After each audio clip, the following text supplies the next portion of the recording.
പേര് സജിത്ര. ഞാൻ തിരുവനന്തപുരത്ത് നിന്നാണ് വരുന്നത്. ഞാനിവിടെ ഫെബ്രുവരി 4-ാം തീയതിയാണ് ഉടമ്പടി ആദ്യമായിട്ട് എടുക്കുന്നത്. അത് എടുക്കുന്നതിന് മുന്നേ ജനുവരി മാസത്തിൽ ഞാൻ മാതാവിനെക്കുറിച്ച് ആദ്യമായിട്ട് അറിയുന്നത് തിരുവനന്തപുരം RCCയിൽ വെച്ചാണ്. അതായത് എൻ്റെ ഭർത്താവിന് ക്യാൻസറായിട്ട് ഞാൻ അവിടെ ട്രീറ്റ്മെൻറ്റിൽ ഭർത്താവിനെയും കൊണ്ട് പോയ സമയത്ത് ആദ്യമായിട്ട് മാതാവിൻ്റെ സാക്ഷ്യപത്രം എൻ്റെ കയ്യിൽ കിട്ടി. പക്ഷെ ഞാൻ ആ സമയത്ത് അത് വായിച്ചു നോക്കാൻ തയ്യാറായില്ല. എൻ്റെ കയ്യിൽ വാങ്ങിയിട്ട് ഞാനത് ഉപേക്ഷിക്കുകയാണ് ചെയ്തത്. അത് കഴിഞ്ഞ് വീണ്ടും ഞാൻ അടുത്ത ചെക്കപ്പിന് പോയ സമയത്തും വീണ്ടും ആരോ എനിക്ക് വഴിയിൽ വെച്ച് അത് തന്നു, വീണ്ടും സാക്ഷ്യപത്രം തന്നു. ആ സമയത്ത് ഞാനത് വണ്ടിയിൽ ഇട്ടിട്ട് നോക്കാൻ കൂട്ടാക്കിയില്ല.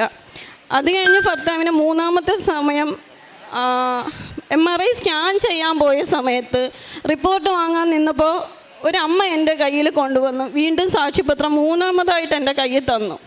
ഞാനത് ചിരിച്ചുകൊണ്ട് വാങ്ങിച്ചു. എന്നിട്ട് ഞാൻ ഓർത്തു, എനിക്ക് സമയം കിട്ടുമ്പോൾ ഇതൊന്ന് വായിക്കണം. RCC നിൽക്കുന്ന ടൈം ആകെ ടെൻഷനായിരിക്കും. നമുക്ക് റിസൾട്ട് എങ്ങനെയാണ്, ഏത് അവസ്ഥയാണെന്നൊന്നും നമുക്കറിയത്തില്ല. ആ ഒരു ടെൻഷനിൽ നിന്നിട്ട് എന്തായാലും ഞാൻ കയ്യിൽ മുറുകെ പിടിച്ചിട്ട് ഞാൻ ഇടയ്ക്ക് അവിടെ ഇരുന്ന സമയത്ത് ഒന്ന് വായിച്ചു നോക്കി. അപ്പം ഞാൻ ഒരു ഹിന്ദുവാണ്. അപ്പോൾ എനിക്ക് ക്രിസ്ത്യൻ മതത്തെക്കുറിച്ചും ഒന്നും അറിയത്തില്ല.